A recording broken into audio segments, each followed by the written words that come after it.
కేంద్రంలో మళ్లీ బీజేపీ ప్రభుత్వం అధికారంలోకి వస్తే అన్ని వర్గాల ప్రజలకు ఇబ్బందులు తప్పవని కేంద్ర మాజీ మంత్రి శశిథరూర్ అన్నారు. శుక్రవారం విశాఖ పర్యటనలో భాగంగా ఓ హోటల్లో ఏర్పాటు చేసిన మీడియా సమావేశంలో ఆయన మాట్లాడుతూ మోడీ ప్రభుత్వం నిరుద్యోగులకు 2 కోట్ల ఉద్యోగాలు అవకాశాలు కల్పిస్తామని చెప్పినప్పటికీ 10 ఏళ్లలో ఒక్క ఉద్యోగం కూడా ఇవ్వలేదన్నారు. నోట్ల రద్దు కారణంగా అధిక సంఖ్యలో ప్రజానికం నానా అవస్థలు పడ్డారన్నారు. సీఎం జగన్ రాష్ట్ర ప్రయోజనాల కంటే తన సొంత ప్రయోజనాల కోసమే ప్రధాని మోడీకి దాసోహం అయిపోయారని, వైసీపీ పాలనలో ఏపీలో ఎక్కడా అభివృద్ధి కనిపించలేదన్నారు. ఏపీలో అభివృద్ధి కావాలంటే మళ్లీ కాంగ్రెస్ ప్రభుత్వం కేంద్రంలో అధికారంలోకి రావాలని, అప్పుడే పోలవరం, రైల్వే జోన్, ఇతర పెండింగ్ ప్రాజెక్టులు పూర్తవుతాయన్నారు. ఈ సందర్భంగా విశాఖ పార్లమెంటు పరిధిలోని కాంగ్రెస్ అభ్యర్థులను పరిచయం చేసి వారిని అత్యధిక మెజారిటీతో గెలిపించాలని వారు కోరారు. అభివృద్ధి చెందిన పార్టీ ఇంప్రూవ్ అయి ఈ రోజు గెలుపుకు దగ్గరగా ఉంది. మా క్యాండిడేట్లందరూ కూడా కష్టపడి డే అండ్ నైట్ పనిచేస్తున్నారు. మాకు స్టార్ క్యాంపెయినర్ గా సిద్ధరు గారు వచ్చారు. వారికి ధన్యవాదాలు. విశాఖపట్నం కాంగ్రెస్ పార్లమెంట్ తరఫున, అసెంబ్లీ అభ్యర్థుల తరఫున శుభాకాంక్షలు తెలియజేస్తున్నాం. మేము ఊహించని రీతిలో ఆంధ్రప్రదేశ్ రాజకీయ చిత్రపటంలో కాంగ్రెస్ పార్టీ పిసిసి అధ్యక్షురాలు షర్మిలారెడ్డి గారి నాయకత్వంలో, రాహుల్ గాంధీ గారి నాయకత్వంలో ఊహించని విజయాన్ని సాధించబోతున్నాం. ఎంపీలుగా కూడా 3 గెలుస్తున్నాం. ఎమ్మెల్యేలు కూడా 5 నుంచి 10 మంది గెలవబోతున్నాం. సంచలనం అవుతుంది. రాష్ట్ర గవర్నమెంట్, కొత్త గవర్నమెంట్ లో కాంగ్రెస్ పార్టీ కీలక పాత్ర పోషించబోతుంది. కాంగ్రెస్ పార్టీ లేనిదే ఆంధ్రప్రదేశ్ రాజకీయాలు ఉండబోవని తెలియజేస్తున్నాం.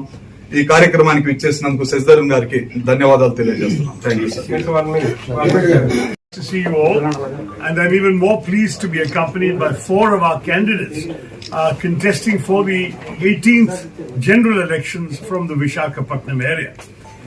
I've come here to have a word with all of you because we consider Andhra Pradesh is an important state where, unfortunately, in the last couple of elections, the Congress party has not been able to match its prior performance since independence, and we want to see this election as a turning point, a revival of the fortunes of the Congress party in this very beautiful coastal state of Andhra Pradesh.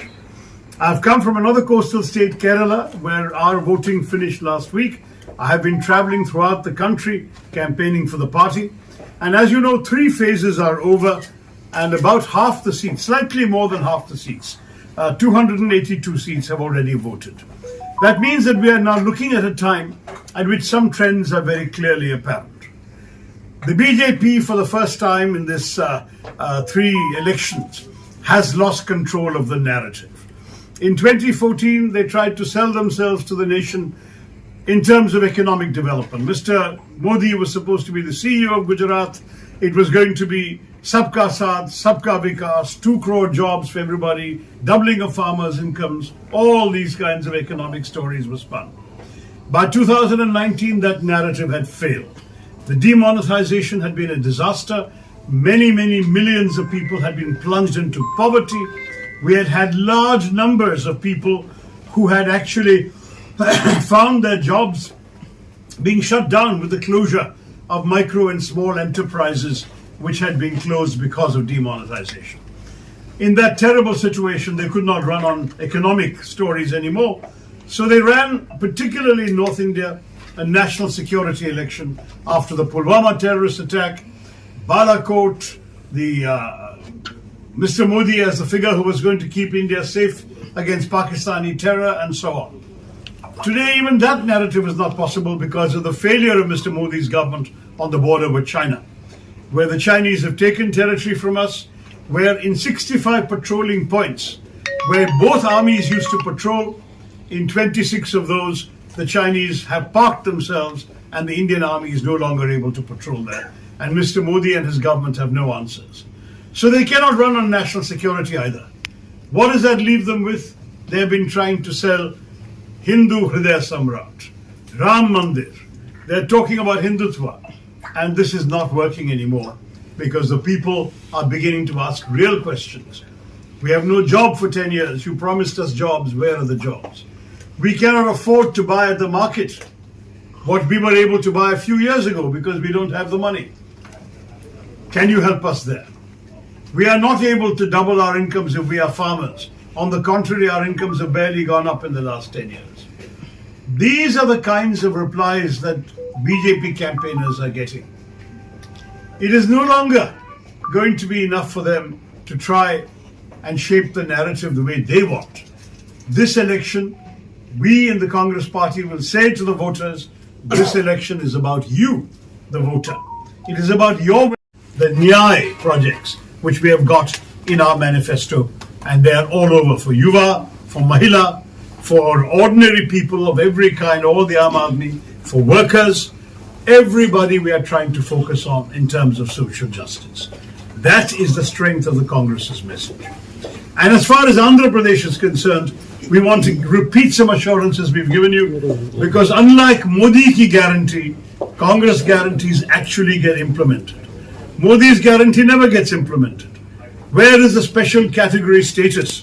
When Dr. Manmohan Singh introduced in Parliament special category status for Andhra Pradesh in February of 2014, just before the elections of that year, Mr. Venkaiah Naidu, speaking for the BJP, said, why only 5 years? We will give you special category status for 10 years. Well, it never happened. 10 years have gone by, you have not even had 1 day of special category status. Congress Party promises Andhra Pradesh that once again, we will commit ourselves, we have committed ourselves to 5 years of special category status for Andhra Pradesh. The same with all your other issues. The privatization of the Visakhapatnam steel plant, the RINL. For us, that is a wrong decision. 1 lakh workers and their families will be affected. On top of that, this is a plant that used to make profits until the BJP management started incurring losses. There is no justification for privatization of a successful enterprise. We will not permit the privatization of Visakhapatnam steel plant. On the other hand, with Polavaram, we will make sure that we reverse the BJP's decision to freeze the budget of the 2013 levels. We will say that we have to give you a revised budget so the project can be finished on time and at the same time extend all the benefits that were envisaged for the people of Andhra Pradesh. These are serious promises because the Congress Party was at the origin of the guarantees that were given, and it was the BJP that failed to fulfill these guarantees. So today I'm telling you, you can count on us to support Andhra Pradesh in its quest for a brighter future and for development.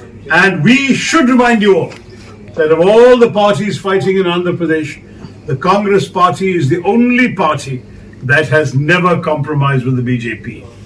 Sadly, Mr. Jagan Mohan Reddy's government has made their peace and they've supported the BJP on every crucial issue in Parliament. The Telugu Desam Party, which had attacked Mr. Modi and even moved a no-confidence motion against him, have now cravenly surrendered, even though the reasons for their no-confidence motion have still not been fulfilled. There is still no special category status. There is still no money for Polavaram. All the issues raised by TDP are not being fulfilled, and yet the TDP has surrendered to the BJP. You have one party that proudly says to you, we have never surrendered, we will not surrender, and that is the Congress Party. So I end with an appeal to all of you, vote for the Indian National Congress, vote for the hand. We have 4 of our candidates here. I would request them all to raise their hand, the 4 candidates, asking for your vote for their victory. Jai Hind. Mr. Thakur, Yes, ma'am.